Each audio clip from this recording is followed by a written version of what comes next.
Zdravo Jelena, dobrodošli u Kavadarac. Hvala vam puno, jako mi je drago što sam po prvi put u Kavadarcima i ja se nekako radujem i uzbuđena sam pred ovaj koncert. Nadam se da će biti sjajno, da me publika čeka vesela i da ćemo se sjajno zabaviti ovih 2 sata koncerta. Vi i Zdravko Čolić ste očekivani gosti ova godina u Kavadarci. Da, čula sam da je sutra Zdravko. Žao mi je što ne mogu, nažalost, sutra ostati da ga slušam i gledam. On je jedan od najboljih vokala u regiji i jedan divan čovjek.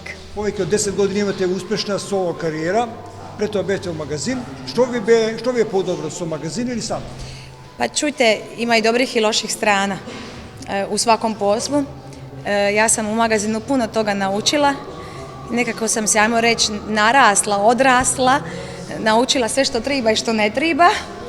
A u solo karijeri je puno teže jer si sam, nemaš 4 ispred sebe čovjeka koji odlučuju, sam odlučuješ. Naravno imam ja divne ljude pored sebe koji su tu, da malte ne dio moje obitelji, koji me jako vole, koji me trpe jer uvijek imaš i dobrih i loših dana u životu, ali u svakom slučaju ne bi mijenjala ni za šta ovih zadnjih, koliko sam ja već 13 godina solo karijere. Puno je posla, ali ja uživam u svakoj sekundi. Makedonci te dugo te slušao? Toliko sam sretna što ovdje kod vas vole moje pjesme i nemate pojma koja je to sreća kad se ja popnem na vinu i kad vidim da svi pivaju sa mnom. Najsretnija sam onda. Skoro 2 sata će trajati koncert, tako da ćemo, ja sam dobro odgovorila, sam vas dobro, dobro razumijem sve, dobra sam, skoncentrirala sam se dobro. Bit će dobra zabava, bit će puno lijepih pjesama, bit će onih malo starijih, a i bit će ovih najfriških, najnovih. Ja jučer kad sam sletila u Makedoniju, odmah je nekako bila neka sreća. Naravno, spi i zahranavanje je vrhunska. Odmah su me najeli kako sam došla i puno sam se odmarala. Cijeli dan sam u stvari provela više manje u sobi, tako da večeras imam energije za koncert, ali jako volim doći kod vas. Vi ste toliko divni ljudi, nasmijani i veseli, željni i dobre muzike, dobre pisme. Nevjerojatna je stvar što sam ja, dite iz Dalmacije, mi Dalmatinci jedemo jako puno ribe i onda poslije dobre ribe ide neko dobro vino, jel?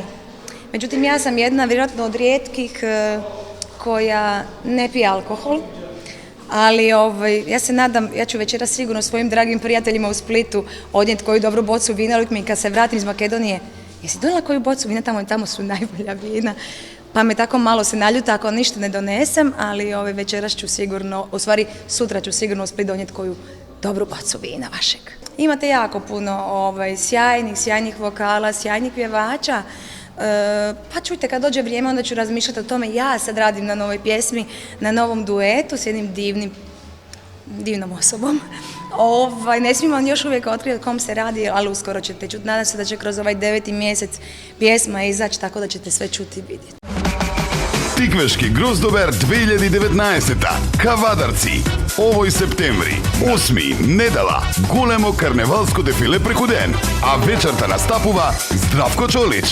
Degustacija na vina i vinski proizvodi, skara i starogradska muzika i mnogo različni zabavni slučuvanje za ušte една prikazna pod otvoreno nebo. Ve očekuvame, vaša opština Kavadarci.